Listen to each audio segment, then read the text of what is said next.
Are you ready to unlock your full potential?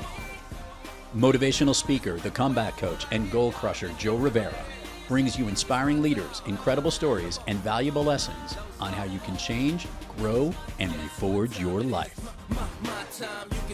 Now, here's your host, Joe Rivera. What's up? What's going on, everybody? Welcome to the Reforge Your Life Show. I'm your host, Joe Rivera, and here at the Reforge Your Life Show, we love to show you that the comeback is more than possible. And today, y'all are going to love the guest I'm bringing to the show. His energy, his story is incredible. Y'all are going to love it, man. He's a keynote speaker, certified executive coach. He's the founder of Matthews Performance Group. Will, welcome to the show, Will. Joe, so good to see you again, man. It's you're one of my favorite people. I'm so honored to be on this program with you and to be able to spend a little bit of time with you today. Yeah, man, I'm honored to share the platform with you, brother, and grateful that you were able to come through. I've heard your story, and I mean, man, it's an incredible story, but there's no way that I'm qualified to tell it as good as you can. So I'd love for you to share with the audience your story, strength, and hope, man. Absolutely. I'll try to truncate it just to say, look, I've had a lifetime goal of helping people no longer settle, play a small game, go through life and have that experience of getting to the end of life and just going, darn, I didn't go for it. And going for it's different for everybody. It's not the same as what it might mean for you or me or anybody else. Doesn't matter. It's an individual thing. But my goal has been to do that. So I led teams in sales, marketing, operations, organizational development for many, many years. You can see I've been around a while. I got a little gray hair going here. And then I decided I wanted to contribute in a different way. And I started Matthews Performance Group many, many years ago. I became a very, very active executive coach, leadership coach. I was a coach with Tony Robbins' company for several years. Maybe some of your listeners know Tony's work along the way, and have really focused in on coaching, helping people one-on-one and in groups and helping teams. And then number two, as a keynote speaker for associations and corporate events and sales kickoffs and any place where you need that vitamin B12 shot. Let's go, start of the year, mid-year slump busters, whatever it is. I want to be there to help people reach in and find it again, because we all have it. Sometimes we just lose it. What I mean by it is that focus on getting what we want to accomplish, to making our goals happen. Yeah, no, absolutely, man. And that push is definitely necessary to take us to the next level. I'm curious, though. So through this journey, what were some of the challenges that you've had to overcome? Yeah, no doubt. I mean, that's the thing that we're going to hit those times. One thing that sometimes is interesting for people is that I'm a 5-time Ironman competitor. And I don't say that to say, oh, look at me, because what I know is that as professionals, as individuals, as leaders, we're all running what feels like an endurance race, in any given day, no matter what you're doing with your time and your energy. I bet you can relate to the idea that some days it feels like you're running a huge, long marathon. And some days you feel like that's also combined with, you're sprinting through the day too. And some days it feels like an endurance race all at the same time. So no matter what you do, I bet you can relate. I'm talking to your audience members now. I bet you can relate that, business, life is very similar to endurance racing. So Ironman's a long day. There's no getting around it. It's a 2.4 mile swim, followed by, maybe people don't know these details, and hopefully they're way smarter than I am, having done 5. That's crazy. But some people are maybe wondering. So 2.4 mile open water swim. Then you jump out, you get out of your wetsuit and you jump on a bike and you go 112 miles on the bike. And then you get off the bike and you throw on your running shoes and you run a full marathon. So 26.2 miles. It's a long day. And what I recognized as an optimistic person, and Joe, I know you're an optimistic person too. I know how much you care about helping people see, hey, look, there's tough times, but you'll get through it. I kind of was optimistic to a fault. And I'd start off these races initially, and I think it's going to go great. I get myself all pumped up. And it's funny, I'm thinking about writing a new book myself. I know you have a book coming out very soon, and I cannot wait to read that, by the way. I cannot wait to hear your words in my reading experience. But the new book I'm looking at writing is called Rethinking Optimism. And I will never be anything else but a dyed-in-the-wool optimist. That's just how I am, and I don't care to change that. But what I realized when I was setting up, getting ready for those races, and I'd say, hey, it's going to go great. It's going to go great. We're going to nail it. Everything's going to go well. I was setting myself up for a disaster because in an Ironman with all those things I just described, guess what? Here's what I realized. There are going to be times during that day where I feel like $1 million. And there are going to be times when I'm in pain, when I hurt, when I'm tired, when I want to quit. So now what I do, and this is not just in the Ironman competition, but in general, I prepare myself for the challenges, as you mentioned, that are going to arise, because they will. So the night before, when I write myself a note, I say, look, man, there are going to be times when you feel great tomorrow. Enjoy them and know that they will pass. And there's going to be times when it sucks and you're going to feel like crap and you're going to want to quit, and deal with them, because you just have to know those are going to pass too. So how do I get through challenges? Kind of that same way. A realistic approach that on the path to whatever it is that you're creating, there are going to be times when you're rocking and times when it's horrible. And so just being ready for both of those, Joe, I think is really, really important. I know it helped me a lot on those Ironman courses as well. Yeah, no, absolutely, man. And so you did five Ironman courses, only 5? Yeah, I know. I think I may have one more in me. I think, and if I do, it'll be next year. So I'm excited to see what happens there. When was the last one you did? It was 2 years ago. So this year, regrettably, I had rotator cuff surgery. And I don't know if you've been around that experience, but that takes you out of the game for a little while. So couldn't do anything this year, but next year I'll be back. Rotator cuff is the same. Is that what the Tommy John surgery that they have in baseball?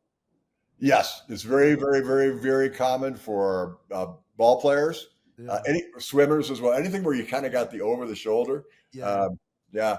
So swimming is what got me. And bottom line is, it's a long recovery, but I'm already over it now, and I'm just ready to get back into training.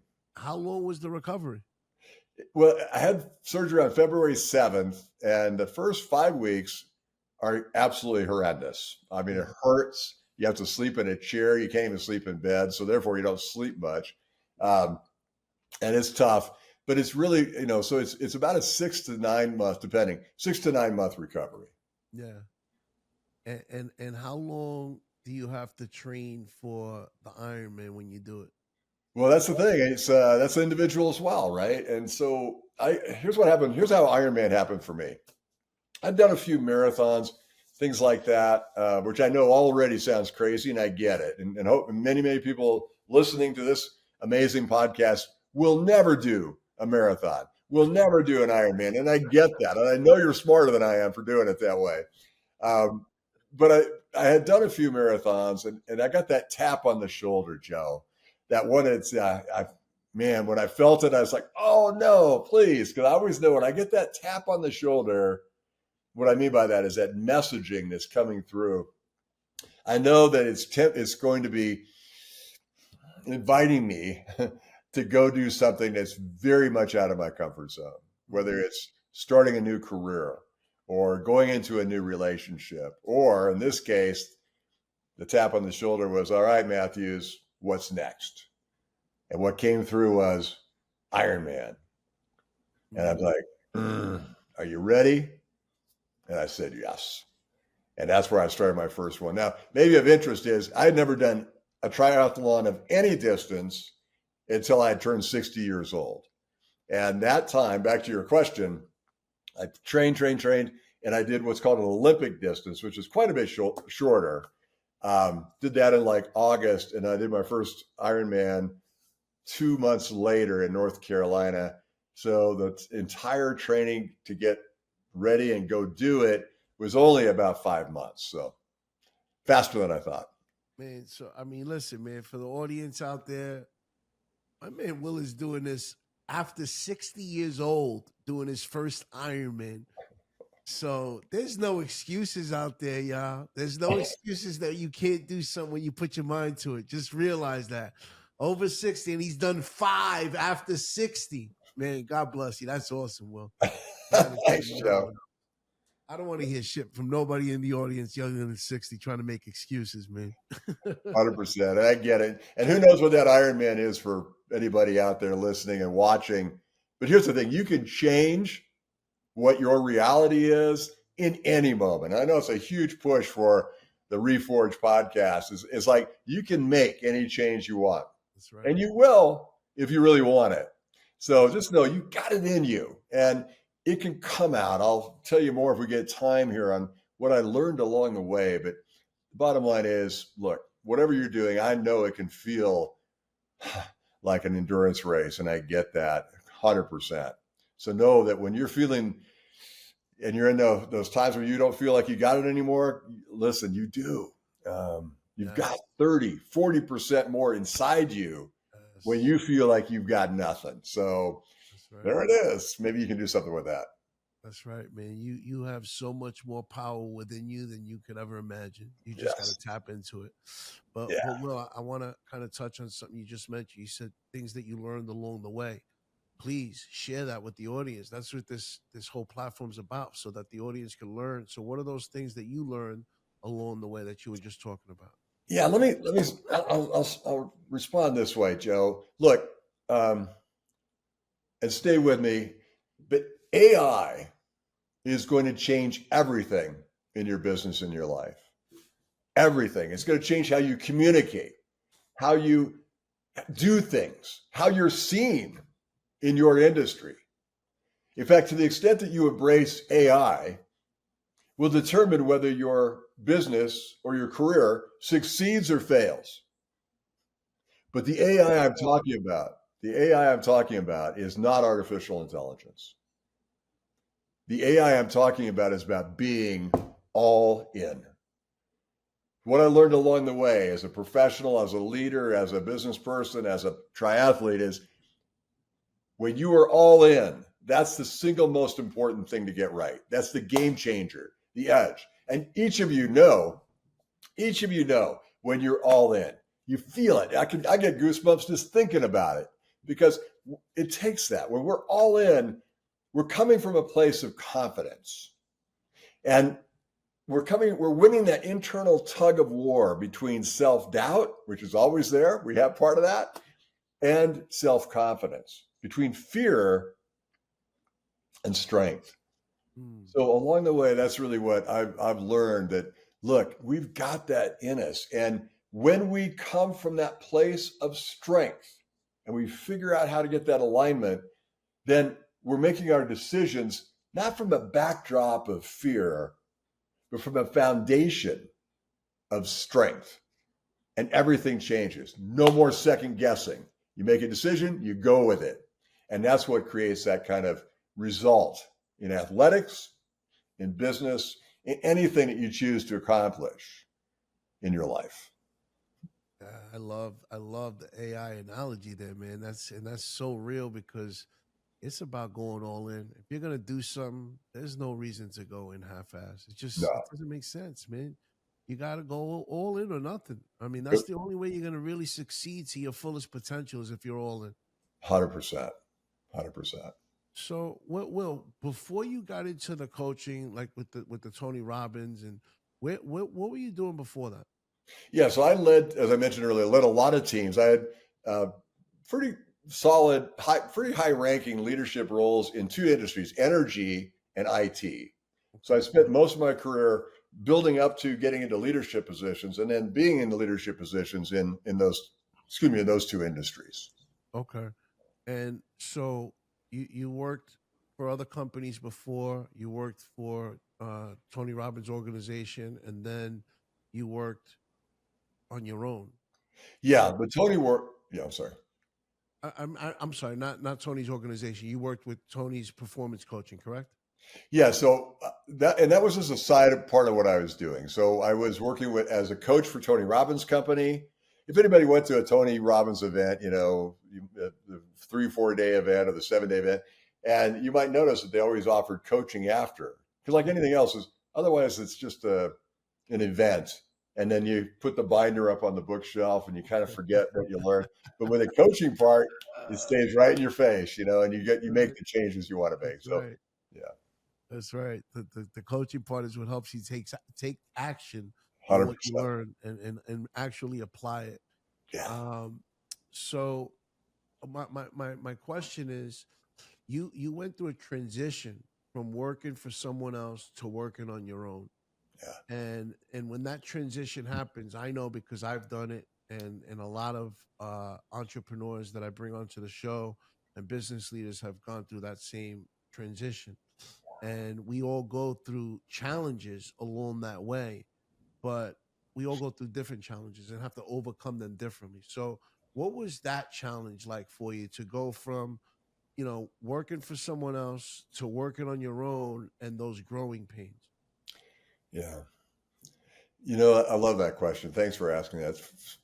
For me, Joe, I really I really value listening to that, what I'm going to call your inner guide. And whatever it is, where anybody, watching or listening, whatever your particular level way of framing faith is for you, or whatever you may call it, make the name work for you, what it is. But that inner knowing, that inner guide.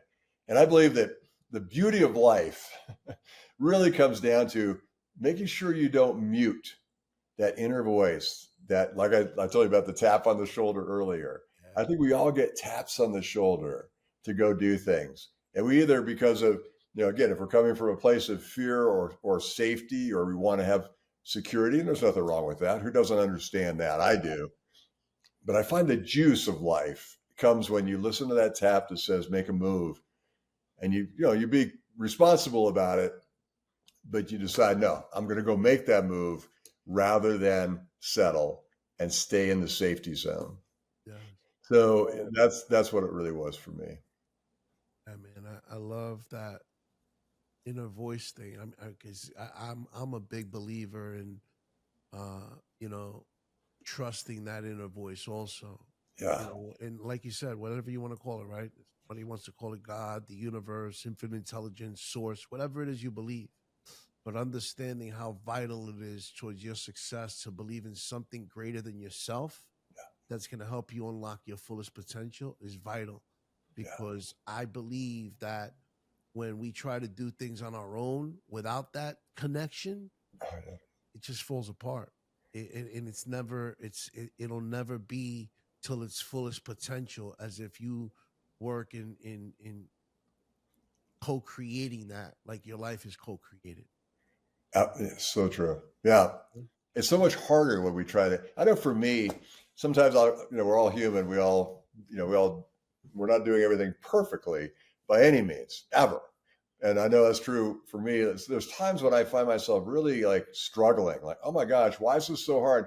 Yeah. And the sooner I realize, hey, you're trying to carry the whole ball just yourself, and there's no reason for that. Let me just share with you real quick. This is the book that we'll maybe talk about later, but my book is called You've Got This, the 5 Self-Coaching Keys You Need to Live Boldly and Accomplish Anything. Now, let me tell you those 5 really quick, because this will be relevant to that question. Number 1 is gratitude. Be grateful. And I know that's been written about so much over the last several years, and I get it, but I could not start a book on my own without starting off with that number 1 most important thing, being grateful for the good, for the bad, for the times on the run when you feel like you're great, and the times on your run when you feel terrible and you want to quit. Be grateful for all of it, because this is the experience of life. And someday you're going to miss this. No matter what's going on, someday you're going to miss being in that stage of life. Number 2 is being brave, bold, and courageous, what I call being a warrior. And not a warrior, striking out against somebody else, but bringing that discipline, the warrior mentality, focus, energy, positive expectation, vision, I love that part of it. And I think that's one of the most important parts. Number 3 then is to understand how to master resilience, because the shit's going to hit the fan eventually, and you got to know how to come out of that, right, as fast as possible. I think resilience is the accelerator of happiness. It's the ability to get back up faster than you might otherwise. And I believe that's where the mastery comes in. How do I reframe this, think it through, process it, whatever it takes, so I'm not down for 2 years when something bad happens, maybe not even 2 months like somebody else might be, maybe not even 2 weeks, but I might be able to figure out a way to take the hit, get back up, and be going in 2 days or even less. So mastering resiliency. The 4th of the 5 is to reinvent yourself. Know how to reinvent yourself again and again and again. And maybe that's where the word reforge comes in. That's right. Right? How do we know that we're only the same person tomorrow that we are today by choice? And you have the ability, and I believe the responsibility to really grip and say, look, what's the rest of my life going to stand for? What am I going to be and show up for the rest of my life? So reinventing yourself, knowing you can change anything, whatever you want. And the last one is to know how to trust and let go. And that's what got me thinking about the book for a minute is that, learning how to trust and let go is that part of saying, look, I don't have to carry this all myself. I believe that there's this energy out there that connects Joe, you and me, and connects all of us, and connects ourselves to what you said, whether it's God or the universe or whatever you might call it. And we can access that energy, but not when we try to do it all ourselves. Yeah. It's amazing how I believe that when you let go and let God, the universe, whatever you want to call it, control and realize that source is what's in control, man, the doors that opens, the mountains that get moved is really, really incredible. Yes. So I'm curious, when you went through, the challenges that you've gone through, and before they were overcome, I believe that when we're going through those challenges, that there's limited beliefs that get in the way of overcoming those challenges at first. And then once we overcome those challenges, the belief system's cracked through, and it's always, could come back, but we learn how to overcome those limited beliefs. What was some of the limited beliefs that you went through your journey, and the challenges that you've gone through, the ones that you had to crack through? Great question. Yeah, it's funny, Joe. I've come to believe that we're all 8-year-olds walking around in adult bodies, and we carry stories that we've told ourselves for so long that we've just assumed they were true. Now, for me, what that looked like is I never felt like I fit in. I never felt enough. In my family, my parents got divorced very young, and I assumed the role. I can't say anybody forced me into it, but I assumed the role, Joe, of the one who could be there to help everybody and didn't need anything back. I was the one that, not just the peacemaker that would keep everybody, connected among my brothers and my mom and all, but that I felt it was important that I never had to add. I didn't want to ever add to everybody's already existing challenges by presenting my own and looking for help. So I became that needless person, and I didn't even know it, but it carried into my adult life. And I'll tell you, I really believe it. I think it's valuable for me anyway. It was valuable to really look at that and say, wait, maybe it's not going to serve me to stay in that same mindset that I developed in order to be accepted and to survive. The story I told myself about how my needs weren't important. So I think it's important to reflect and say, wait, what's those stories you're carrying around? I grew, I'm 6'4", you might recall. I'm a tall dude. And back in the day, I was 8-10 inches taller than anybody else in my class. And I didn't, down in Australia, they call it the tall poppy, the tallest poppy thing. You don't want to be the tallest poppy because that's the one that'll come cut down. And besides that, I was not only tall, but I was like string bean, with all that. I was just like this really thin guy. I had glasses. I had this crazy, stupid haircut. And I was just, I looked more like Napoleon Dynamite, sorry, more like Napoleon Dynamite than Brad Pitt back in those days, I'll tell you for sure. And it really, it really took a toll on me. I really felt like I didn't fit in. And that carried it into my life for way too long. And that's why I think, again, that learning how to reinvent yourself was one of the things that helped me, consciously and deliberately take that child version of me, and we all have one, and put that child safely back in the back seat and let the adult version take the wheel and drive the car from here. Man, wouldn't it be something, right? Because I believe the same thing, that we all walk around in these adult bodies with the 8-year-old mind sometimes, right? But wouldn't it be amazing if we could do it where we take that 8-year-old mind and walk around in these adult bodies with the imagination that we had before the world told us what was possible? Yes. Right? Like, how incredible would the world be if everybody could do that, right? Instead of having these stories that we carry around from childhood.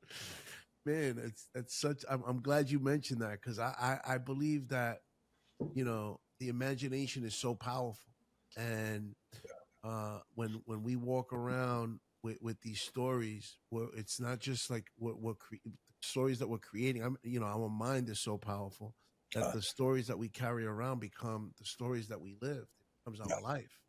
Oh yeah. Right? And if we could just switch that paradigm and just have the mindset of an 8-year-old with the imagination, man, the world would be such a better place, man. Yeah. It's so magical, you know what I mean?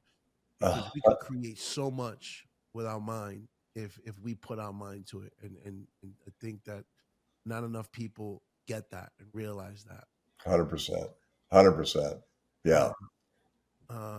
So I'm also curious about, these stories that you were telling yourself, before you learned how to overcome those stories and build a new paradigm, create a new paradigm. What were some of the things that those stories you were telling held you back from? Mm. Yeah. So are you asking, like, what were the stories I was telling myself that were holding me back, or how did I move through that? Or Like, what did they stop you from in that moment because of the mindset you had? oh yeah. Yeah. I think that when I reflect back, I was very hesitant to put my ideas forward. I was hesitant in the business world initially. I felt like my thoughts, my ideas weren't as valuable as someone else's. And I really do attribute that back to that same thing of like, well, I just had a low kind of image of myself. Yeah. And last thing I would want to do is try to force my ideas down someone's throat, because, then I might be rejected even more. And so for me, that's where it really caught me. And I didn't know any of this stuff back then. I really feel blessed that along the way, I've studied enough, I've read enough, and I kind of have a way of looking at life now that says, wait a minute, if not now, when? Yes. If not, what am I waiting on? And I really do. Gosh, I feel like, well, I'm moving into a therapy session here, but I'm one of 6 boys growing up, and I'm the only one left. Yeah. And I mean, the only one is still around. And it's like, I think that's left an impression on me. Like, you know what? Wow, this thing of life, it is short. Let's make it sweet. And not be afraid of living, not be afraid of dying, just being ready to maximize and enjoy every day. Man, yes. Love that, man. That's so important. So, Will, I'm a big believer that when we crack through these belief systems and create a new belief system, that there's core values that are uncovered along that journey. What are some of the core values that you uncovered through the journey that when these challenges come up in life, because, Challenges come up every day. Life's not a straight line to success. That's not realistic. What are the core values you use to be able to navigate through those challenges? Yeah, that's such a great question. Well, my biggest core value, it's funny, I was just talking about this earlier today, and I think if we all had really embraced this one single core value as at least one of the ones for us, the world just be a better place. And that core value that I'm referring to right now is do what you say you're going to do. And I believe that has power not only in your relationships and in your how you're seen by others. I think that's if I just do that one thing, I feel like I'm doing okay, because we're not going to do it right, but if I at least do the things I say I'm going to do, I think it's valuable, Joe, to look and say, wait, of all the different things, all the data that we get in any given day, sometimes they say that we have 60,000 thoughts a day. You probably heard that. And it's like, where do we put our attention with all the distractions and all the things? If we just focus on that one thing, what I say I'll do. And look, things come up. It's not about that, but it's a premise that my word is solid, and I'll do the things I commit to. I believe that's where it makes life so much easier. Whether you're on a team or leading a team or leading a family or just involved with family and friends, people, if you had everybody just showing up when they said they would, again, we're human. It's not going to happen 100%, but then that's what creates your personal brand and allows people to really know what you're made of. So that's my biggest core value, and I try to do that wherever I can. Yeah, man, that's so important, and I want the audience to pick up on that. That integrity is vital to your success, because it's not just about being a person of your word to other people. It's about being a person of your word to yourself. 100%. Because if you can't be a person of integrity to yourself, how do you expect to be a person of integrity to the people around you? It's impossible. Yeah. And every time you don't do something you say you're going to do, you put a hole in your integrity. Yeah. Man, thank you for bringing that up, man. Well, I'd love for you to tell the audience where they can find you and what you have going on right now. Oh, great. Well, thanks for that. But if I could, I just want to acknowledge you for that insight there, and a hole in your integrity. And I believe when you don't do the things that you say you're going to do. I'm just going to say it one more time. We're not perfect. We're not going to make it 100%, but it keeps you from eroding your self-respect. And when we can at least say, I said I was going to go to the gym. By God, I don't want to go right now, but I'm getting my butt in the car and I'm going to the gym somehow. And every time you go to the gym, you always feel better anyway, don't you? But I think you brought up such a great point. It's about your external integrity, but even more importantly, your internal integrity. And I think that's a really important thing. Yeah. Really to help people launch into different levels of their career and enjoyment of life. So Matthews Performance Group is my company, MatthewsPerformanceGroup.com. MatthewsPerformanceGroup.com/subscribe if you're interested in getting my weekly self-leadership and leadership newsletter, free, of course. On LinkedIn, it's Will Matthews /yes. And what I really strive to provide is one-on-one executive and leadership coaching for people and their teams. And then secondly, where my real passion is these days is in keynote speaking for associations and corporate events of all kinds. So especially where you need that B12 shot, we need to get our team back up and going. We've had some tough times, maybe the competition's tough, whatever it happens to be, or we're experiencing difficult markets and economies. Look, no matter what, some people are going to thrive regardless of the external situation. The external stuff is what it is, but we don't control that. We do control what we do up here and dialing up mindset, skill set, our consistent execution. So that's what I talk about in my primary keynote, which is called The Game You Must Win. So that's really a nutshell on what I provide now. I used to be in sales training and used to provide also a lot of leadership training. I still do some, but those are the two things: one-on-one executive coaching and keynote speaking. So that's where people can find me playing most of the time. I love that, man. The game you must win, you said, right? The game you must win. Man, I love that. That's the end of the game. By the way, a little spoiler alert: is the game is that internal tug of war that we as humans constantly have every day between fear and strength, That's between right. between self-doubt and self-confidence. Love it, love it, love it, man. Face your fears, man. Don't run away from them. That's right. So important. Yeah, they're here for a reason, right? Yeah, that's right. They make you they make you stronger. They make you grow, man. Yeah. So Will, couple questions I ask all my guests. The first is, when you hear the word purpose, what does that mean to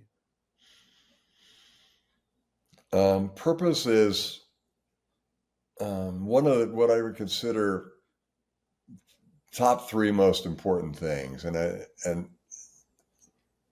so purpose, permission, and passion. The 3 P's.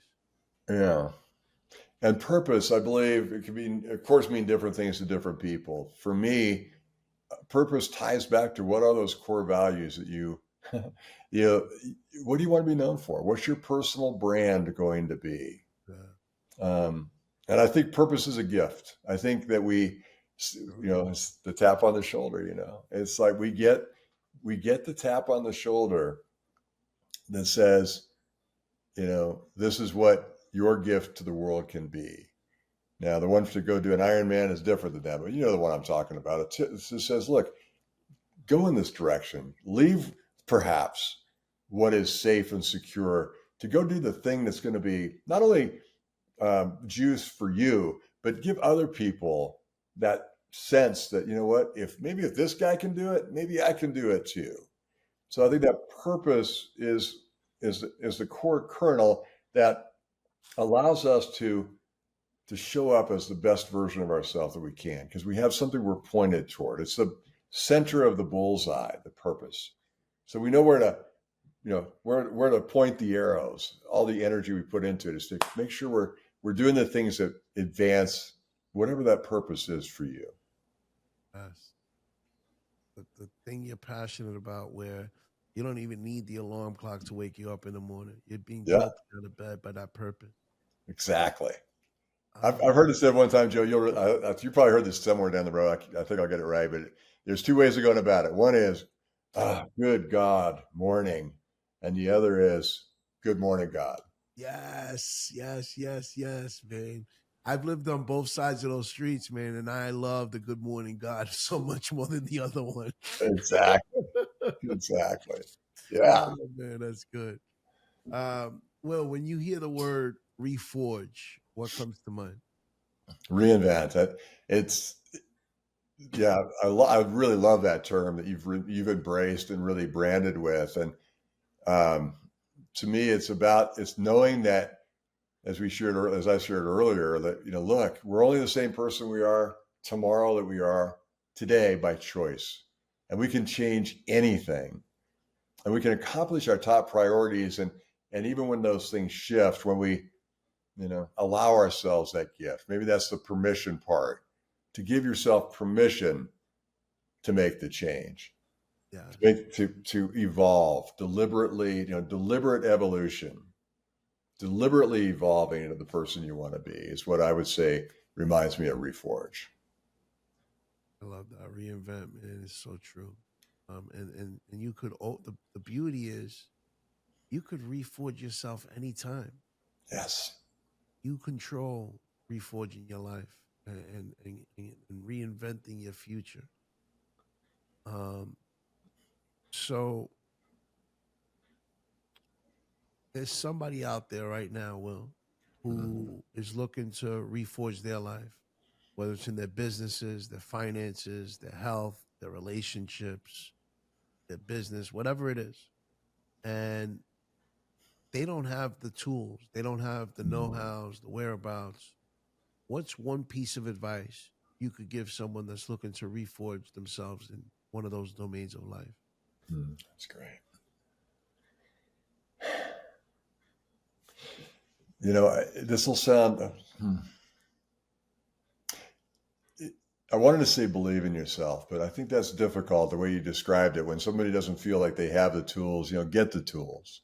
I think that the trifecta for success is really three things. Number one, mindset. So do the work to get your mindset aligned with possibility, as you shared earlier. Getting and it's number one of the three on purpose. It's the most important. Until we get our mindset right, nothing else matters. So do what you can to find community, to find resources, to find podcasts like Joe's, to really find those opportunities to have that consistent exposure to possibility and to work on mindset. Number two, then, is skill set. And so you got to know what to do. You can have your mindset right, but if you don't have any idea what to do, there's still going to be a hindrance in getting where you want to go. So what skill set look like if you're looking to reinvent?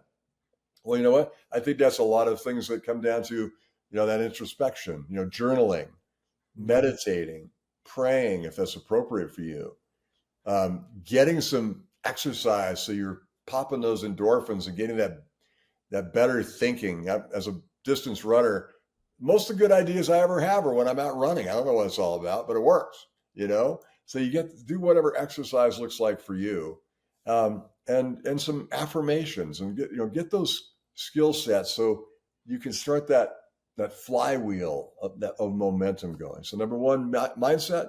Number two, skill set. And the third is consistent execution. So I believe those, Joe, are the top three things that it takes to keep like on a bicycle, that keeps the force on the wheels, that keeps you moving forward and keeps you getting where you need to go. And usually I find that someone will be good at least one of those already.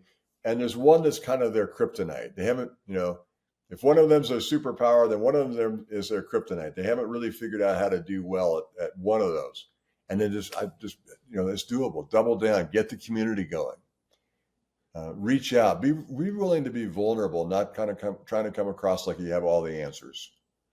When you let that go, it's amazing how much connection you can make and find people who are there ready to help you get what you need to start to build that life a little bit more like you want. Yeah, I think that those three tools are really important. But I think what you said at the end there is vital for people to really understand how important community is, and building a community of support. Yeah, because your support, your network is your net worth, not just in dollars, but in discipline, in direction, in destiny. yeah. And when you surround yourself with people who inspire you, guess what? You're going to be inspired to do more with your life. Yeah. So, man, well, that's so important that you mentioned that at the end there, man. That community piece is vital. And I think that a lot of people allow the ego to get in the way, and they start comparing also, and they don't allow themselves to build with a community that can help them grow. And they rather stay with a community of maybe people who aren't at a level higher than where they are, where they want to go, and they end up getting stuck at where they are or going below because they're not surrounding themselves with the right community. Love that. Jim Rohn, one of my favorite mentors, and just I think one of the most brilliant people out there. He's passed away now, but he used to say this thing, and many people have been credited with this, but he actually said it, and that is, you become the average of the 5 people you spend the most time with. And so be conscious of that. Who are the 5 for you? Really, that's a great exercise right now. If you're trying to figure out how to go to the next level, who are the 5 people, with no judgment or any kind of insult, that you're spending the most time with now? Because that will either elevate you or perhaps hold you back. Yes. Yeah. Jim Rome, man, what an icon, man. He was Unbelievable. phenomenal Unbelievable. in our space. So what's one thing that the audience doesn't know about Will Matthews that you enjoy doing for fun? Oh, okay. Wow, there's a lot of things. I feel really lucky that I've got a lot of passions. And so I live in Denver, Colorado. We don't have much water here, everybody. Very little. I mean, our lakes are like, compared to being on Long Island or something, we have no water to go out on. But sailing, I'm a certified sailboat captain, so I can charter a boat anywhere in the world and take it off on my own. But I have a sailboat here in Denver, Colorado, just up in the mountains near Breckenridge, a place up there called Dillon.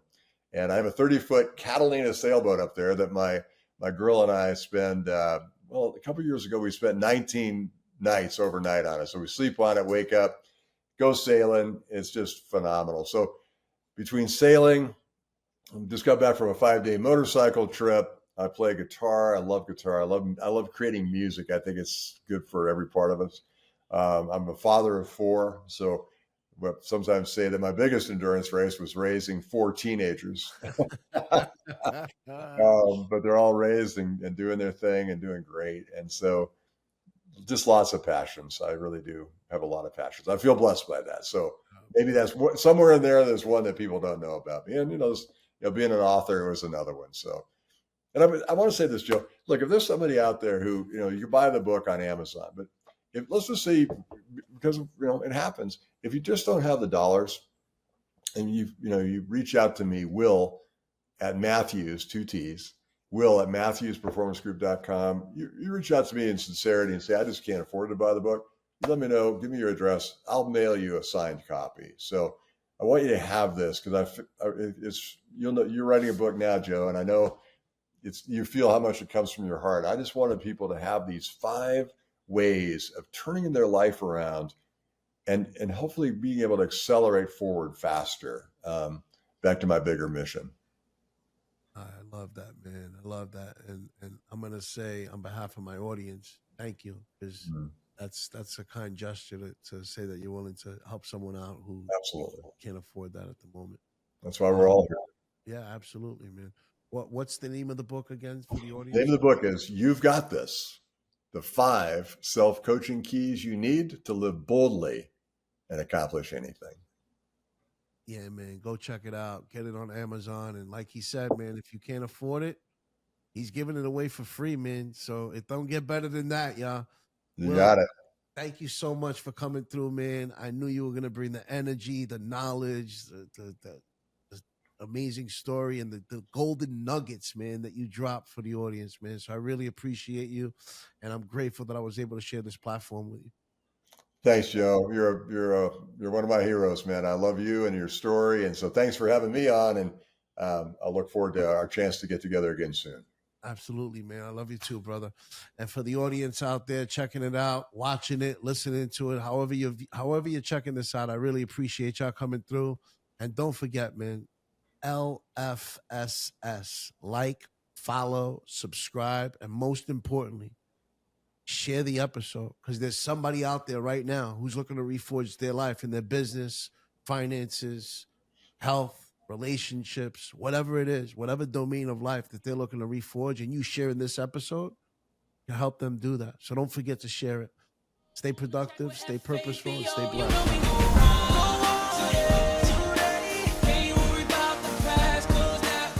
You've been listening to Reforge Your Life with your host, Joe Rivera. Make sure to subscribe wherever you get your podcasts. To learn more about Joe Rivera and how he can help you or your organization reforge your life and regain your place at the top, head on over to withjoerivera.com and follow Joe on all social platforms. The Reforge Your Life podcast was produced by Thrive Loud Productions. Thanks for listening.